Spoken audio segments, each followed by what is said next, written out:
शिखर वीरेंद्र, देखिए विप्रो के अभी जिस एडीआर की आप बात कर रहे थे, अगर उसको कन्वर्ट भी किया जाए, क्योंकि 1:1 का रेशियो है फंजेबिलिटी के तहत, तो करीब करीब 470-475 रुपए के आसपास इंडियन भाव बैठता है। खैर, अगर विप्रो के ब्रोकरेज हाउसेस की बात की जाए तो मेजरली सभी ने इस पे थम्स अप दिया है और सभी के टारगेट्स भी ऊपर की तरफ ही ज्यादातर आते हुए दिखाई पड़ रहे हैं, एक आध को छोड़ के। सिटी की तरफ से बाय रेटिंग है, सबसे बड़ा टारगेट इन्हीं का ही है, 510 का टारगेट उन्होंने दिया है। यूबीएस की न्यूट्रल 470 की रेटिंग, सीएलएसए अंडर परफॉर्म फिर भी 450 रुपए की रेटिंग, 450 रुपए का भाव। नमूरा न्यूट्रल रेटिंग 425 रुपए का टारगेट और जेफरी सबसे नीचे करीब करीब 380 का टारगेट है।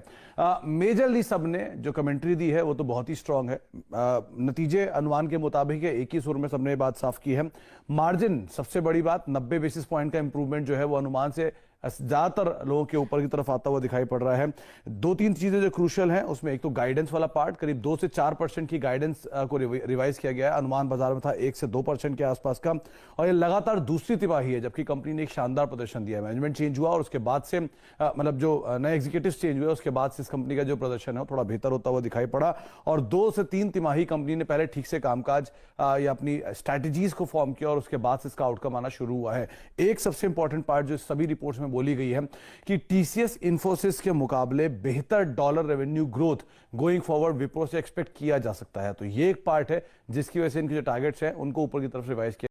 रिलायंस ने 1, 2, 3, 4 कैंडल्स आज उसका स्वामित्व और प्रबंधन जो है रिलायंस इंडस्ट्रीज के हाथ में, लेकिन कैंडलस्टिक चार्ट्स में राहुल 12 अप्रैल को एक कैंडल क्रिएट की थी इसने, white candle with wild lower shadow, जो 200 डेमा के ऊपर भी उतरी थी नीचे भी उतरी थी, उसके बीचों बीच 200 डेमा था।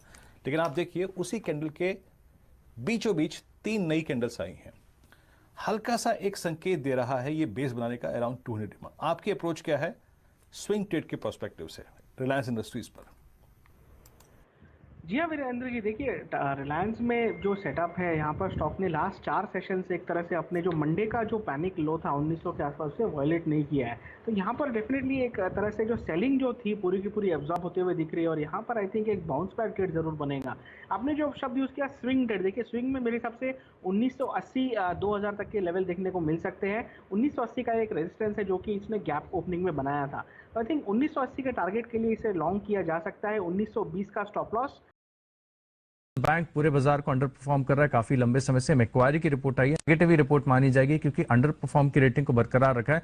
लक्ष्य दिया है केवल 320 रुपए का, 325 के आसपास की क्लोजिंग है, और रिपोर्ट में ये लिखा है कि आगे जाकर नए जो लोन्स हैं इनमें थोड़ी से जो असेट क्वालिटी को लेकर चिंता है, उसके चलते अंडर परफॉर्म की रेटिंग दे रहे हैं।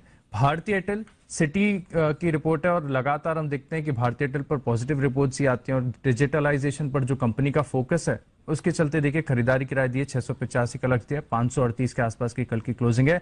नेस्ले पर थोड़ी सी कंफ्यूजिंग रिपोर्ट आई है सीएलएसए की, जहां पर रेटिंग को तो डाउनग्रेड किया है, लेकिन कमेंट्री आप देखिए बहुत ही पॉजिटिव नजर आ रही है। खरीदारी की राय से बदलकर अब इन्होंने आउट परफॉर्म की रेटिंग दी है, 19,250 रुपए का लक्ष्य दिया है, करंट मार्केट प्राइस से ऊपर का ही लक्ष्य है। लेकिन ये जो कमेंट्री आप देखिए बहुत बढ़िया है, मान रहे कि कोविड के चलते जो दूसरी लहर आई है, जो पैकेज्ड फूड प्रोडक्ट्स की बिक्री है वो काफी बढ़िया देखने को मिलती है, यानी कमेंट्री अच्छी है, लेकिन रेटिंग को इन्होंने डाउनग्रेड कर दिया है।